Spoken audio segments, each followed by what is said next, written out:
तो इसमें ये वाला जो कॉन्सेप्ट है वो समझ में आया कि जो ऑर्बिटल होंगे सेम ऑर्बिटल आपस में ओवरलैपिंग करते हैं। अब जो सेम साइन हो गए तो ये ऐड हो जाते हैं, इसे एडिटिव बोलेंगे। ये दोनों मिल जाएंगे और ये कैसे बनेगा, इधर कम बीच में ज्यादा हो जाएगा, तो ये बॉन्डिंग बनता है, इसे कहते हैं बॉन्डिंग मॉलिक्यूलर ऑर्बिटल। ठीक है, और इसमें बीच में प्लस, यहाँ माइनस, यहाँ माइनस। अब नेगेटिव में क्या होता है, दोनों रिपल्सन करेंगे, रिपल्सन करने से दूर दूर चले जाएंगे। ऐसे ही देखो, ये तो एक्स वाले केस में था या जेड वाले केस में है, और दूसरा भी क्या है आपका, दूसरा है अगर ये सेम हुआ तो ये जुड़ गए, और अगर ये डिफरेंट हुआ तो रिपल्सन हो गया। देखो रिपल्सन हो गया, एक इधर जा रहा है दूर, दूसरा इधर जा रहा है, ये प्लस माइनस। ऐसे ये दूर जा रहा है, इधर भी दूर जा रहा है। ठीक है, एक बार दिखा देते हैं इसे। अगर आपने क्या किया, दोनों को डिफरेंट वाले ले लिए, ये है एक प्लस, ये माइनस, और दूसरा भी ये माइनस, ये प्लस। अब ये रिपल्सन वाले हो गए। अब रिपल्सन ये पास आएंगे तो दोनों ने ओवरलैपिंग करने के लिए पास आए, लेकिन हुआ क्या, ओवरलैपिंग की वजह से इसमें रिपल्सन आ गया। तो रिपल्सन की वजह से क्या होगा, ये दूर भागेगा, यहाँ से ये दूर चले जाएगा, यहाँ पे भी दूर चले जाएगा, तो ये प्लस ये माइनस। अब बीच में रिपल्सन हो रहा है।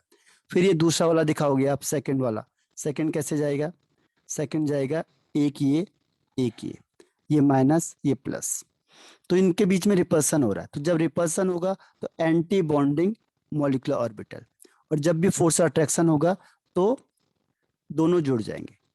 पता कैसे चलेगा, सेम साइन से। अगर प्लस प्लस अटैच हो रहे हैं तो क्या होगा, एडिशन वाला, और बीएमओ बनेगा, बॉन्डिंग मॉलिक्यूलर ऑर्बिटल। और अगर प्लस माइनस आ रहे हैं तो एंटी बॉन्डिंग बनेगा। ठीक, ये समझ में आया। Yes sir. ठीक है, तो ये चीज का ध्यान रखना है आपने कि इसमें एडिटिव का क्या होगा, और रिपल्सन में क्या होगा। ठीक, अब इसके बाद क्वेश्चन इसमें बनते हैं, तो आपको कॉन्सेप्ट क्लियर करने के लिए आता है कि कॉन्सेप्ट में ऐसा क्यों हुआ, एंटी बॉन्डिंग किससे कह रहे हैं, बॉन्डिंग किससे कह रहे हैं। आपको सिर्फ ये इंफॉर्मेशन दी गई इसमें। अब जो मेन क्वेश्चन आता है वो यहाँ से आता है, ये ऑर्बिटल बनता है इसमें।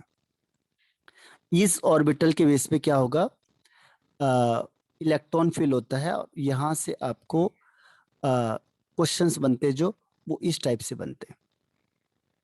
ठीक है, यहाँ पे एक और चीज हम ले लेते हैं आज, बॉन्ड ऑर्डर। ठीक, बॉन्ड ऑर्डर किसे कहते हैं, तो बॉन्ड ऑर्डर का मतलब होता है नंबर ऑफ बॉन्ड्स। देखो, बॉन्ड ऑर्डर की यहाँ पे डिफाइन क्या है, जितने नंबर ऑफ इलेक्ट्रॉन बॉन्डिंग में है माइनस जितने number of electron in anti bonding में है डिवाइडेड बाय 2। ये है बॉन्ड ऑर्डर को निकालने का तरीका। ठीक है, क्या था, bond order is equal to number of electron in bonding molecular orbital minus number of electron in anti bonding molecular orbital divided by 2। तो इसे कहेंगे बॉन्ड ऑर्डर। ठीक है, आया ये फॉर्मूला समझ में। Yes sir. तो यहां तक है आपका। इसके बाद जो मेन क्वेश्चन स्टार्ट होता है वो एक साथ ही आएगा। अब ये ऑर्बिटल आते हैं, ये सारे ऑर्बिटल आपको फिल करने पड़ते हैं। तो अभी मेरे ख्याल से टाइम कम रह गया हमारे पास। ठीक है, तो मैं इसको अभी आपको आज या कल में बताता हूँ। ठीक, ओके सर। हाँ कल भी आप ज्वाइन करना, या इवनिंग में, अभी मैं आपको टाइम बता देता हूँ।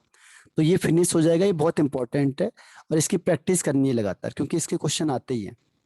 अभी आप ओके देखोगे सर। तो 100% क्वेश्चन इसका आएगा। ये जो इसके आगे का ऑर्बिटल है, इससे पहले का इंफॉर्मेशन होती है या कोई दे दे, लेकिन ये वाला क्वेश्चन जो इसमें है ये 100% आता ही आता है। ठीक है, तो इसको हम डिस्कस करते हैं या तो इवनिंग में या कल मॉर्निंग में। ठीक है, ओके सर।